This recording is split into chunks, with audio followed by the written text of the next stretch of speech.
ठीक है, समझते हैं एकदम अच्छे से। रिप्रोडक्टिव हेल्थ में हमारा क्या था कि मनुष्य के हम स्वास्थ्य को ये देखते हैं कि उसका स्वास्थ्य कैसा है। मनुष्य है, हमने जाना कि स्वास्थ्य हमारा किस पर निर्भर है, रिप्रोडक्शन पे। रिप्रोडक्टिव जो टर्म आया है किससे आया, ये रिप्रोडक्शन से आया है। रिप्रोडक्शन का मतलब क्या होता है, रिप्रोडक्शन का मतलब होता है प्रोडक्शन ऑफ न्यू इंडिविजुअल। अब हमारा प्रोडक्शन जो नए इंडिविजुअल का हो रहा है ये कैसा बेटा, अगर नए की मैं बात करूं, जो नया इंडिविजुअल हमारा आ रहा है ये कैसा होना चाहिए, डिजीज फ्री होना चाहिए। अब डिजीज फ्री का मतलब यह होता है कि हमारा इंडिविजुअल के अंदर कोई भी रोग ना हो, रोगग्रस्त होना चाहिए पहली बात। अगर वो रोगग्रस्त है तो कैसा, वो रिप्रोडक्टिव से स्वस्थ है, रिप्रोडक्टिव इज फाइन। उसका जो हमारा रिप्रोडक्शन का टर्म है वो कैसा है, वो स्वस्थ है, सही है। तो स्वस्थ होने को दर्शाया किसने है, रिप्रोडक्शन दर्शाया है। किसमें दर्शाया है, न्यू जनरेशन में, जो नई पीढ़ी हमारी आ रही है। तो वो जो रिप्रोडक्टिव हमारा हेल्थ है, तो रिप्रोडक्टिव में आता है बेटा सेक्स ऑर्गन। रिप्रोडक्टिव कौन आता है, सेक्स ऑर्गन आते हैं। अब सेक्स ऑर्गन में क्या होता है, दो चीज होती है। पहली होती बेटा हमारा मेल और दूसरा होता है फीमेल। अगर मेल की बात करें या फीमेल की बात करें, male reproduction depend on male sex organ, female किस पे है, फीमेल सेक्स ऑर्गन पे। अगर मेल की बात करें तो मेल क्या निकल रहा बेटा, स्पर्म, किस रूप में, गैमेट के रूप में। फीमेल क्या कर रही है, oocyte, किस रूप में, गैमेट के रूप में। अगर यही मेल हमारा क्या है, डिजीज्ड है, रोगी है बेटा, तो क्या होगा, इसकी जो संतान आएगी वो क्या हो सकती है, 50% चांस है वो भी क्या होगा, डिजीज्ड होगा। ठीक, दूसरी बात कितना चांस है, 50% है। अगर वही मैं बात करूं फीमेल की, तो अगर जो फीमेल है, अगर ये हमारा 50% क्या है चांस इसका भी रहेगा, जो बच्चा आएगा, बेबी होगा, वो भी क्या होना चाहिए, रोगी हो जाएगा, होना नहीं चाहिए, मतलब हो जाएगा चांस। अगर क्या है, महिला हमारी रोगग्रस्त है। तो इन दोनों के लिए सबसे जो खतरनाक रोग था उसका नाम था HIV, जो किसमें बदल गया, एड्स में, AIDS। एड्स का फुल फॉर्म बेटा एक्वायर्ड इम्यूनोडेफिशिएंसी सिंड्रोम या सिंड्रोम डिफिशिएंसी हम बोलते हैं इसको। ठीक, एड्स कहां से आया है, HIV से। HIV कहां से आया बेटा, ये आया है SIV से। ठीक है, हमारे जब HIV के बारे में बताऊंगा आपको, मैं पूरा इसका एलाबोरेट करूंगा, HIV कौन से एंजाइम होते हैं, HIV हमारा घातक क्यों है, किस प्रकार से मनुष्य के शरीर के अंदर क्रिया करता है, ये बता दूंगा। ठीक है, तो हमारे क्या दिए टर्म थे, बॉडी के अंदर हमारे जो एंटर किए वो पाए जाने वाले रोग थे। अब रिप्रोडक्टिव हेल्थ की अगर बात हो रही है तो सबसे पहले आपने ये देखा कि WHO ने अनाउंस क्या किया था, RCH अनाउंस किया था, जिसमें क्या बताया गया, फैमिली प्लानिंग। अब फैमिली प्लानिंग के अकॉर्डिंग हमने ये देखा कि फैमिली प्लानिंग में हमारा क्या होना चाहिए, जो रिप्रोडक्टिव हेल्थ होना चाहिए वो भी कैसा होना चाहिए, हमारा बेटा बेटर हो, अच्छा हो, नष्ट या गंदा नहीं होना चाहिए। अगर वो हमारा नष्ट हुआ, नष्ट होने के बाद समझ रहे हो ना, किसी व्यक्ति को रोग हो गया तो उसकी कई जनरेशन वो रोग जाएगा। क्यों, क्योंकि गैमेट के अंदर हमारा होता है DNA। अब DNA वो एक पीढ़ी में नहीं, अगले पीढ़ी में भी जाएगी, उसके आने वाली पीढ़ी में और जा सकती है, चांस ये होता है सर्वाइवल का। ठीक है, तो जो हमारा रिप्रोडक्टिव हेल्थ है वो बेटर होना चाहिए फैमिली प्लानिंग अकॉर्डिंग। अगर यही फैमिली प्लानिंग हमारा किसमें तब्दील है, पॉपुलेशन में, तो पॉपुलेशन हमारा जो शुरू हुआ था पहले किससे हुआ था, दो ऑर्गेनिज्म से, एक मेल एक फीमेल से। अब इनसे कौन आया, एक बेबी आया, ठीक है। लेकिन ये कब की है, पहला first human in the earth, human in earth, पहला आदमी जो हमारे पृथ्वी पे आया था उससे ये फॉर्म हुआ। अब ये चेंज होकर क्या बना दिया, मेनी, अब ये हो गए बिलियंस। कितने दिन हुए, बिलियंस ओवर ऑन 100 ईयर, ये हमारे बिलियन सॉरी 1000 ईयर, ये 1000 साल में बिलियन में बदल गए। और फिर यही बिलियन हमारा कन्वर्ट हो गया 10 बिलियन में, 8 बिलियन हुए थे, अब ये 10 बिलियन हो गया बेटा ओनली 100 ईयर, 100 साल के अंदर इतनी आबादी हो गई। अगर जब हमारी पॉपुलेशन अत्यधिक होगी, समझना ये एक नेक्स्ट पॉइंट है, एक दूसरा क्या है, पॉपुलेशन। इस फैमिली प्लानिंग का हमारा टर्म है, अगर पॉपुलेशन हमारी क्या हो रही है, इंक्रीज कर रही है, if population increases then many term are happen। जैसे पहला, उनको फूड नहीं मिल पाएगा सही समय से, दूसरा रहने के लिए स्थान मतलब सर्वाइविंग प्लेस, ठीक। अब तीसरा को क्या चाहिए, नौकरी, दैट मीन्स जॉब नहीं मिल पाएगी, ये 3 कॉमन है।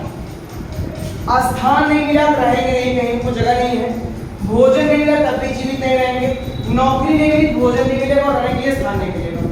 तो अगर पॉपुलेशन अत्यधिक हो गई तो पहले क्या आ जाएगी, बेरोजगारी आ जाएगी, और बेरोजगारी की वजह से इंसान क्या हो जाएगा, मर जाएगा, सरवाइव नहीं कर पाएगा। तो पॉपुलेशन को रोकने के लिए WHO ने, इसको रोकने के लिए WHO ने अनाउंस किया कुछ हमारे टर्म। जैसे क्या मैंने किया, ये टर्म था हमारे सोसाइटी के लिए, पहला था बेटा हम दो हमारे दो, पहला उसने अनाउंस किया है टर्म कि अगर हम दो हैं तो हमारे दो होने चाहिए। फिर बाद में हुआ कि हमारे स्वास्थ्य मतलब हम दो हमारे स्वास्थ्य, हम दो तो हैं, उसमें कौन कॉमन है, स्वास्थ्य। अगर स्वास्थ्य ही नहीं सही रहेगा तो हमारे दो पर दो कैसे आएंगे, तो नहीं आ पाएंगे, ठीक है। तो कॉमन इसमें था कि ये हमारा था पॉपुलेशन के लिए, और ये किसके लिए लॉन्च हुआ बेटा, ये हमारा था रोग के लिए, डिजीज के लिए।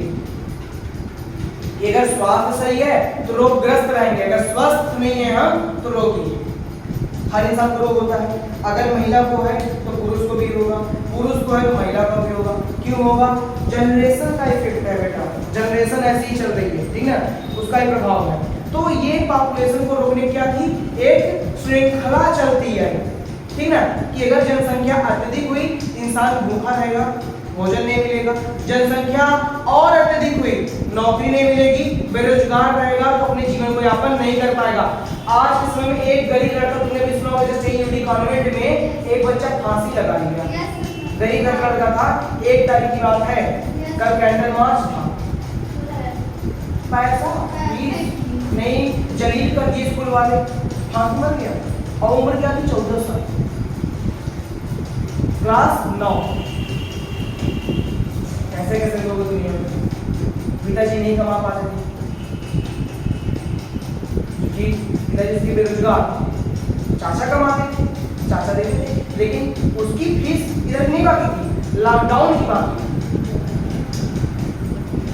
ऐसा अगर इतना पैसा तुम कमा रहे हो तो जाहिर सी बात है कुछ माफ कर दो, कल्याण कर, ठीक है। ये कहे तो मुझे क्यों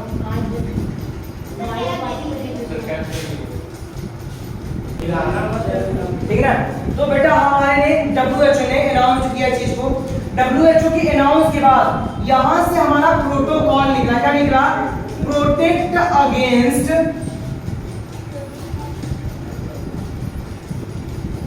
द डिजीज। हमें किससे बचाना, अपने आप को रोग से बचाना है। अब जो ये डिजीज हो रहा है कैसा है, ये हमारे दो थे, पहला था ट्रांसमिटेड और दूसरा था नॉन ट्रांसमिटेड। अब जो नॉन ट्रांसमिटेड था ये कैसा था, ये हमारे चाहे मेल हो चाहे फीमेल हो उनके बॉडी में ही रहेगा, फैलेगा नहीं किसी और द्वारा। कब फैलेगा, जब ये हमारे दोनों गैमेट कंबाइंड होंगे ड्यूरिंग द गैमेट, उसके पहले ट्रांसफर नहीं होगा। अगर नॉन ट्रांसमिटेड बात करें तो इसमें एड्स भी आता है, ये ऐसे नहीं फैलता है, ये ट्रांसमिशन के दौरान फैलता है। If the person is joint to someone, अगर हमारा कोई व्यक्ति किसी और से जुड़ रहा है तब ये फैलेगा, अन्यथा नहीं फैलेगा, तुम्हारे शरीर के अंदर रहेगा। इसके फैलने के चांस क्या होते हैं कि यहाँ तक ये इतना संक्रमित रोग होता है कि अगर हम स्वेट को किसी बॉडी में ट्रांसफर करें तब भी वो HIV से पॉजिटिव जाएगा। स्वेट जाएगा ना पसीने, ठीक है। तो हमारा क्या था, ये that is the main protocol for the population. अब पॉपुलेशन को रोकने की प्रक्रिया आई, इंक्रीज हुई तो ये चीजें आई, तो पॉपुलेशन को रोकने की जो हमारा स्टेबलाइजमेंट हुआ वो क्या था, population controlled over the rule. हमारा ये किस पे डिपेंड था, रूल पे। पहला कौन सा था बेटा, हमारा रूल था ये नेचुरल मेथड। दूसरा कौन था, कंट्रासेप्टिव मेथड।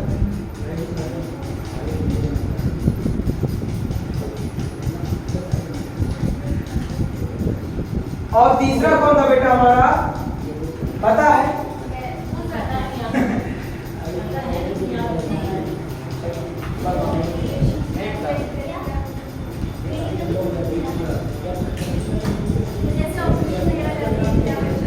वो कंट्रासेप्टिव नहीं आता, तो ही था। चलो वो हमने बताया था, तीसरा भी जान लो, ठीक है ना। That is based on property, ये बेस्ड ऑन किस पे है, प्रॉपर्टी पे। इसको भी आपको मैं बताऊंगा कैसा बेस्ड ऑन प्रॉपर्टी पे। जैसे हमारे होते हैं इनफर्टाइल कपल, आई ना बात, किस पे होता है ये, इनफर्टाइल कपल पे। अब ऐसे हमारे लोग हैं जो इनफर्टिलिटी को लिए हुए हैं, मेल है उसके अंदर स्पर्म नहीं बन रहा है, फीमेल है उसके अंदर oocyte नहीं बन रहा है, वो इनफर्टाइल हुए ना, वो तो बच्चे कभी नहीं देंगे। That is the main based on the property. पहली प्रॉपर्टी ये इनफर्टाइल हो गया। दूसरा क्या बेटा, हमारे कुछ ऑर्गन ट्रांसप्लांट कर देते हैं, ऑर्गन ट्रांसप्लांट। जो ऑर्गन ट्रांसप्लांट कर दिया वो सरवाइव नहीं करना चाहता बच्चे को। कुछ है जो सरोगेट मदर्स होती हैं जो बच्चे को जन्म देने अपने नहीं देती हैं, वो किसी और के बच्चे को जन्म देगी, बस उनका यूट्रस रहेगा। तो सेरोगेसी में हमारे ऑर्गन भी ट्रांसप्लांट होते हैं from one parent to another parent. क्यों होता है, क्योंकि वो फीमेल अपने आप को सरवाइव नहीं करना चाहती है रिप्रोडक्टिवली, ठीक। तो जो रिप्रोडक्टिवली सरवाइव नहीं करेगी, दैट मींस उसकी जो प्रॉपर्टी किसमें आ गई, इनफर्टाइल में आ गई। क्लियर हो गई।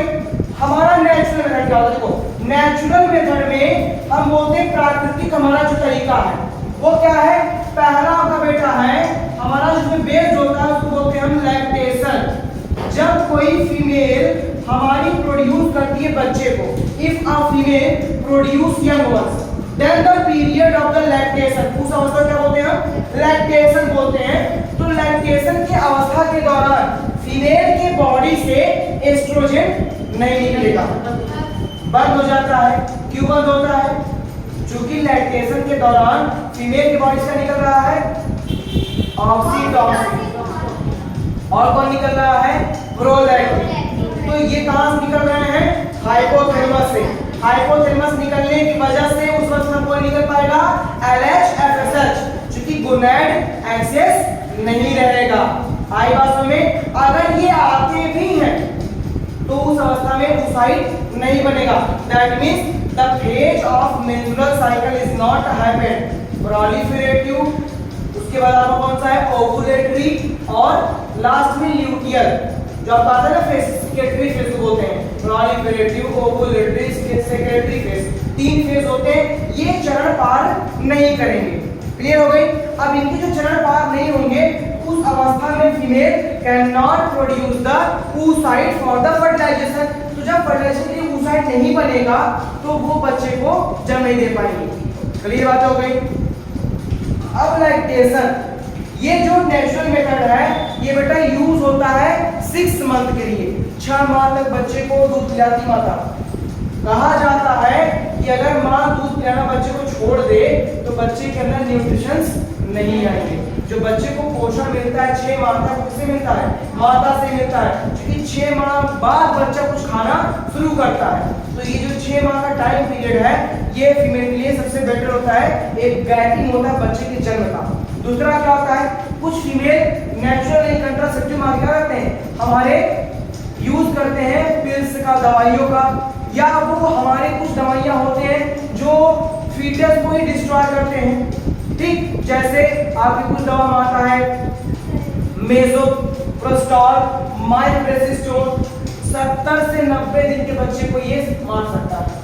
मतलब जो फीटस बना हुआ है यूट्रस में, मेसोप्रोस्टॉल और माइप्रेसिस्टोन उसको डाई कर देगा, सर्वाइव वो नहीं कर पाएगा।